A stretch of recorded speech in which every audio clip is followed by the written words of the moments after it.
Okay, so today I'm just going to make a short video on how I tie on weed guards for my bass flies.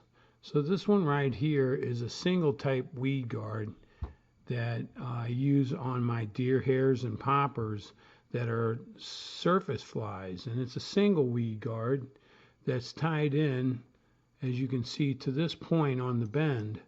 It's very important to understand that you don't want to go much further down this bend, because what will happen is then it'll create an issue where the weed guard won't move to the side when you set the hook. But the object though is to have it follow the shank around and then have it come out in front of the point. So what I mean by in front of is you don't want it coming out down here where that hook point is capable of snagging something. So you want to create a loop in your monofilament that's going to extend out beyond and in front of that point. Now you don't want to go crazy and make it a really high loop, but you just kind of want to make it a loop like that, and when you get it done tied in, that's how it should stay lined up. Now what I like to do is as you can see, my bass hooks have large eyes. This is 20-pound hard mono, and I'll just go ahead and stick it through there like that, and then you take your pliers and you just decide where you want it, just like that, and bend it. And so I'm going to adjust to get it to about where I want it right there. So then what I'm going to do is I'm going to take this pair of pliers and I'm just going to smash it down, and then I'm going to come underneath and smash here too, just a little, so that when I come back and tie this in, it's going to be tied in just like that. Notice how the loop is in front of that point, and that's actually where you want it for a dry fly surface. Now here's the problem that you have. This fly with this weed guard works very well when you're dragging it through some floating weeds and stuff like that. But if you're throwing it around tree limbs, anything with stout ability to not float away from this hook point, this weed guard is really not so efficient. It will actually move to the side and snag. So this is not my favorite type of weed guard for any kind of a bass streamer, or even some of my diving bugs, and most of all, of course, my frogs, which I like to throw on top of the water over near the banks. And sometimes my frogs will land up on the bank, and then I chug them on into the water just like a real frog does, and then the bass like to hit them. So okay, so the hard mason nylon, and this is 20-pound, as you can see right there. This is what I suggest that to use for your weed guards. Now it comes in different poundage, so you can adjust it to whatever poundage you want. I prefer a 20-pound because it fits all the different types of and size flies that I use. Hard mono is the way to go. Don't use any other type of nylon that's not hard. It will soften up in the water and eventually won't do its job to actually act as a weed guard. It'll just kind of be so soft it won't even guard against anything. So the first thing you can see is this is a 4X long streamer hook that I'm gonna tie later on, a wonderful streamer fly. But I throw around wood, and what I do is what I mean by wood is I throw around sunken tree limbs and things like that, so that I need a pattern with a weed guard that I can work like a minnow inside all the down tree limbs and just work it around without it snagging on anything. So the first thing you want to do is you want to go ahead and tie down the shank. So what I mean by that is I'm coating the shank with a nice covering of thread, and I'm going to go all the way back to the hook barb. right about there. And now I'm going to take my mono and I'm going to take about that long, and what I'm going to do is I'm going to take it off of the reel here, and I'm going to take it and double it like thus. There's where I want it to be. So now I'm going to take that same measurement and I'm going to come around again just like this, and I'm going to create two, and then I'm going to go ahead and cut. Now I want you to understand I'm doing a double weed guard. This is not a singular weed guard like I just showed. The singular would be right here and tied right down that shank, just like that. We're going to do a double, my very favorite way of doing weed guards. So I'm going to take this and I'm going to smash it. And this is another important tip, that I'm not going to leave this monofilament round. I want it flat. And I want to be able to tie it up against that wrapping of thread on that hook shank. So now I see the way this mono is bending, so I'm going to use that to my advantage, and I'm going to go ahead and wrap my thread on back up to where I want to tie this in, and I'm going to go ahead and put just a couple of wraps just to hold it for now. And notice that I'm putting it on the side of this hook shank. Now I'm going to bring the second one around just like that, and I'm going to go ahead and hold it and turn it. Now you can kind of see how this goes down. That's the way I want to tie it in. And again, I'm going to smash it all the way down, good and flat.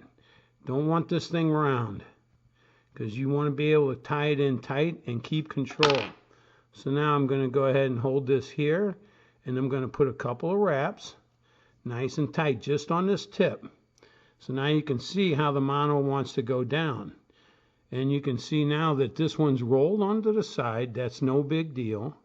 But I want to keep that side flat. You can see it in the mono how it's flat. So now I'm going to take it and hold this up on top just like that. And now I'm going to hold it with my finger. If you can see, I'm taking the loop with this finger and pulling back, and I'm just going to wrap all the way down with those two flat sides, as you can see, up against that shank. And I'm going to make sure they stay on the sides. I want this oblong, so to speak. So I'm not really tightening it down real tight. This is a grab, you might say, all the way down to where I tied that in. And now again, I'm going to use my fingernail and just make sure that this whole thing stays equal, just like that. So you can kind of see this one here moved, and I'm just going to move it. There you go. See? Now, once I've got it, and let's check this side. Once I've got this, both of them are on the sides. Now I can go ahead and really tie it down. And like I spoke on the other weed guard, I'm going to come down the shank just past that barb, but not very far, because as you can see, this is not a huge gap. This is a streamer hook. So I'm going to just start the curve down, because that's the direction I want my weed guards to go in. And that's about enough. So now I'm really pulling kind of tightly against it, and I'm going to go ahead and wrap forward. And now it's pretty much tied in. So at this point, you can go ahead and tie in your body, all of the stuff that you want to do to create this fly. Now there's two things that I want to talk about here. The first thing is, when you're doing most of your weed guards, and if you noticed on this one here, this is for a bass bug, I bring the weed guard all the way to the front up here to the eye. Well, this one's one of my streamers, and I'm not going to do that because I'm going to tie a deer head on here like a head for a minnow. So I'm not going to bring that weed guard all the way up to the eye. Now this is after the fly is completed. Just like you would do on this one, you would spin your deer hair, clip it, cut it, and all that. And when you're completed, that's when you insert your weed guard. So from here, let's say I've already built up my body and I want to go ahead and tie in my weed guard. Now, on the patterns that I tie with the big deer head hair, the deer hair for the head, and then you got the long zonker strips and things like that for my minnows, I don't want to bring this up. So what I'm going to do now is I'm going to pretend that this is all done, and my weed guards come in right behind my deer head right here. So I'm going to take this loop, and I'm just going to go ahead and come up and cut it even. And now I'm going to take the one from the far side, and please understand what I'm trying to do. You see that? I want 2 weed guards, and I want them splayed out to the sides. If you come up on the same side, you get this effect. You want to splay them out so you come to the opposite side of the hook shank that weed guard was on. Don't worry about the length right now, but go ahead and tie a couple of wraps in just like this, and that's on that side. Now bring this one over and cross it underneath and bring it right up to the side of that one, pinch them, and then go ahead and put a couple of wraps on that. And now I pull kind of tight. Now right now I'm not worried about the length, but notice how they're starting to X out and splay. And that's what I'm looking for, because the way this weed guard works is when the fish bite it, notice what happens. They go to the side, but yet once they're tied in, they're going to come back and guard this point. So that's the goal that I'm looking for. And if you notice, it follows right along with the bend, but it continues around to right there. So now what I'm going to do is I'm going to exit. So I'm going to come up and behind and from in front to back. And what I'm doing is now I'm going to go ahead and splay these out. That helps splay them out like you do the wings on a dry fly. Then you come back and come right behind it. And what I'm doing now is I'm actually tying this to the bottom of the hook shank, which is going to keep it like that. So I'm just going to go ahead and give it a couple more of those. And I'm going to come here and give it a couple more X's. And then what I'm going to do is I'm going to tie up in front. Now, essentially this weed guard is done as far as the tie-in. So the body and everything is done on this fly. What I'm going to do now is I'm going to pull these, and I also want to state this. This is actually where I like my weed guard, because what you're looking for is you're looking for it to do this and not capture that point. Look how far I got to move them. Now when the fish bite it, they move to the side. That's one of the other reasons I like this weed guard so much. So now what I'm going to do is I'm going to lock this weed guard in. Okay, and what I'm going to do is I'm going to pull them up about, let's say a quarter, just like that. And then what I'm going to do is I'm going to take my side cutters. Don't use your good scissors to cut this mono, and I'm going to pull them up and I'm going to cut them just like that. Now if I had all my feathers and hair on there, I'd scoop them all back just like that. Okay, so what I'm going to do now is I'm going to pull these up a little further. And I'm going to pull them back because I'm pretending I have all kinds of flammable material. So now I'm going to take this, just like you would do the eyes on any kind of a pattern that calls for eyes on it, and you can pull this right down and they lock right in. And those little eyes on there won't allow the weed guards to pull out. And notice how they're right like that. So now I can go ahead and tie this in, finish it up. Now I'm ready to go ahead and tie in any type of materials for the rest of this fly. So at this point, I don't generally do that, but since I'm showing this video, I am going to suggest that for general purposes, give it just a little dab of super glue, just like that. And this weed guard is complete. And I really like these weed guards for all the reasons that I just said.